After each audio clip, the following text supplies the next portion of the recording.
probably easier for him to see his insanity because he lost everything that he had, period. A high-bottom drunk who hasn't lost a lot of stuff, sometimes it's a little more difficult for them to see it. But I'll tell you, whether you're low-bottom or high-bottom, if you get drunk, you're going to get drunk the same way, believing something that is not true. Let's go to page, whatever the next one is, 39. 39. My old page is tore up. I can't read it anymore. And we're going to look at a guy named Fred. Now, Fred is the opposite of Jim. Fred is high bottom. Fred never lost anything. Jim didn't feel too good the day he got drunk. Fred is on top of the world the day he gets drunk. Yet he got drunk the same way. He believed a lie. Let's look at Fred's lie. Page 39 said, Fred is a partner in a well-known accounting firm. His income is good. He has a fine home. Is happily married and father of promising children of college age. Now, he has so attractive a personality that he makes friends with everyone. If ever there was a successful businessman, it's Fred. Now, to all appearance, he is a stable, well-balanced individual, yet he's alcoholic. Now, we first saw Fred about a year ago in a hospital where he'd gone to recover from a bad case of the jitters. It was his first experience of this kind, and he was much ashamed of it. Far from admitting he was an alcoholic, he told himself he came to the hospital to rest his nerves. We see lots of nerve resters in AA today, just like old Fred is. The doctor intimated strongly that he might be worse than he realized. For a few days he was depressed about his condition. Now, he made up his mind to quit drinking altogether. It never occurred to him that perhaps he could do so in spite of his character and standing. Fred would not believe himself an alcoholic. He would not take step one. Much less accept a spiritual remedy for his problem. If you can't take one, you can't take two. We told him what we knew of alcoholism. They told him about step one and step two. And he was interested and could see that he had some of the symptoms. He said, I'm a little bit alcoholic. Borderline case. Now, he was a long way from admitting he could do nothing about himself. Now, he was positive that his humiliating experience, plus the knowledge he had acquired, would keep him sober the rest of his life. Self-knowledge would fix it. Now, we heard no more of Fred for a while. One day we were told that he was back in the hospital. This time he was quite shaky. He soon indicated he was anxious to see us.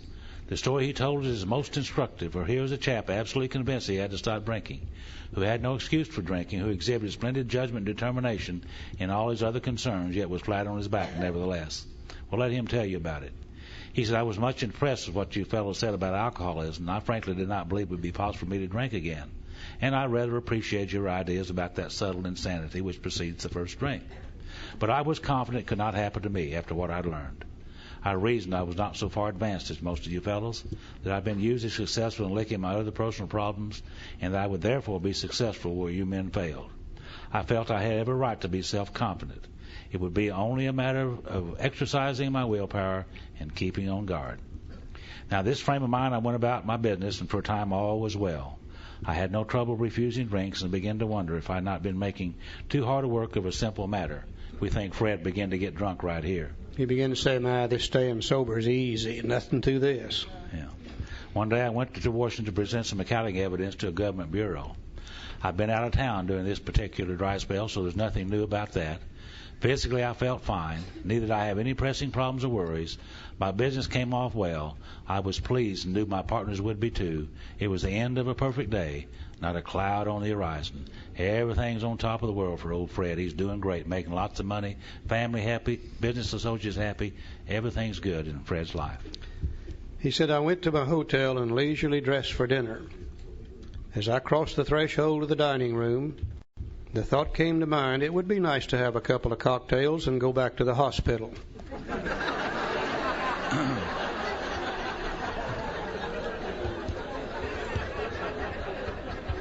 Now that's the truth, isn't it?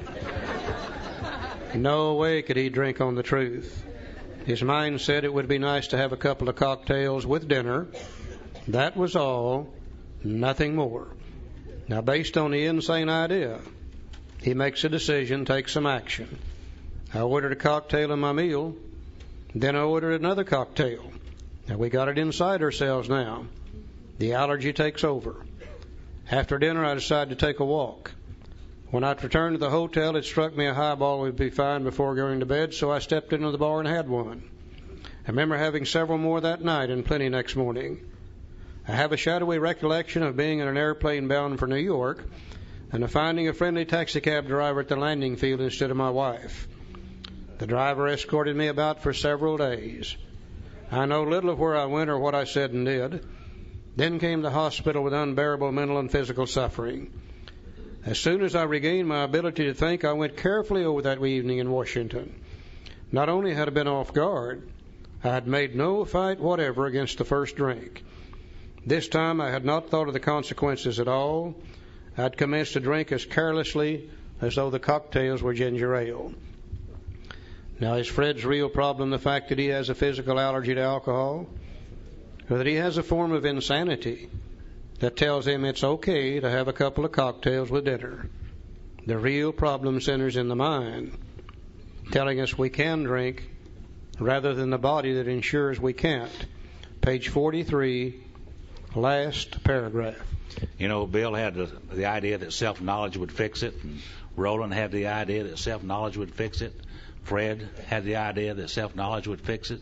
Bill's trying to show us through here they all have the obsession of the mind. And he's trying to show us through the illustrations of Man of 30, Jim, Jay Walker, and Fred to tell us one thing. And the last paragraph says, once more. So he just went through all this to say once more, the alcoholic at certain times has no effective mental defense against the first drink. Except in a few rare cases, neither he nor any other human being can provide such a defense. His defense must come from a higher power, and that is the solution. So you can't heal a sick mind with a sick mind. Self-knowledge won't get it.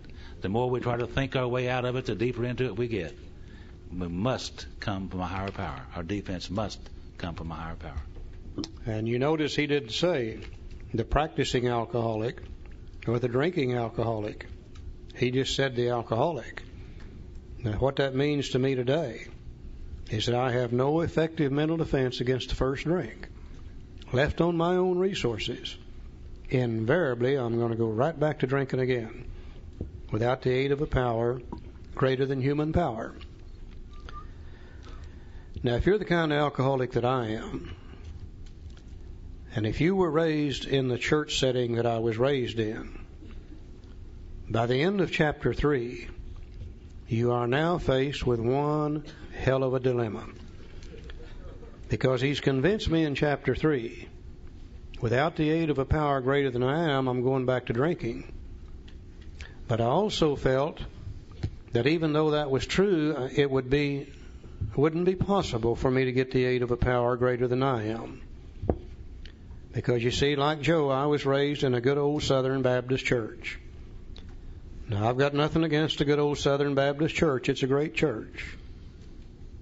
But when I was a kid growing up, I'm sure that from time to time they talked about a kind and a loving God. But if they did, the message never got to the pew I sat in.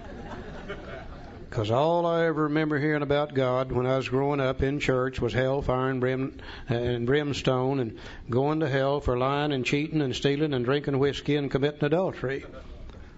By the time I got to AA, I'd been doing that for about 20-some-odd years. And I know that God had already told St. Peter, when that little four-eyed sucker gets up here, send them downstairs. We'll not need his kind. And I knew that if God had anything to do with me, it wouldn't be anything good. It would certainly be something bad. I remember so clearly when I separated from God. In that Baptist church I grew up in, they gave me the rules. They said, if you do this, this, and this, you'll be okay. If you do that, that, and that, you're going to hell just sure as anything. Now, I didn't have any trouble with their rules at all until I got to be about 12 or 13 years old.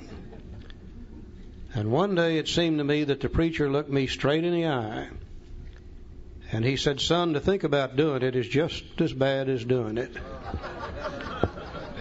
And I said, oh, shit. I've had it now because I'd been thinking about doing it for a long time.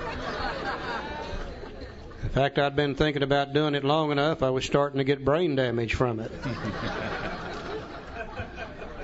And I said, if you're going to hell for thinking about it, then you might as well just go ahead and do it. And I did. And I didn't go to hell immediately. And I said, that sucker has been lying to me all along. I said, he and my parents and my teachers have formed together in a conspiracy to keep me from having any fun. And I said, from this day on, I do not intend to pay any attention to what they have to say. I don't have any intention of following God's rules, their rules, or anybody else's rules. From this day on, I'm going to do it my way. And I'm going to do it whenever I want to, and if they don't like it, to hell with them.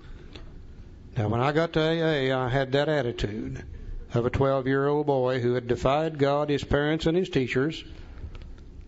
And when I first walked into AA, I was 38 years old, with the spiritual knowledge of God of that 12-year-old boy.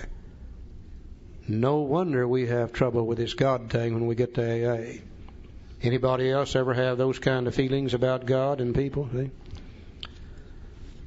And I think Bill recognized that. And I think he said sooner or later, I'm going to ask these people to make a decision about God. And I think he said in his mind that they're not going to be able to make that decision based upon old ideas. And that's what I had when I got here, old ideas. And I think he said, I believe I need to give them some new information about God, where they might be able to discard some old ideas, pick up some new ideas, and then they'll be able to make a decision about this God thing. And he wrote another chapter called We Agnostics, which I think is one of the greatest pieces of spiritual information I've ever read in my life. As I read that and studied that, I could see where some of my old ideas, old prejudices about God and religion were wrong. And when I could see where they were wrong, then I could discard them. And then I could accept some new ideas about God. And then I could make a decision. But based on hellfire and brimstone, based on a God of justice, no way could I have ever made the decision about God.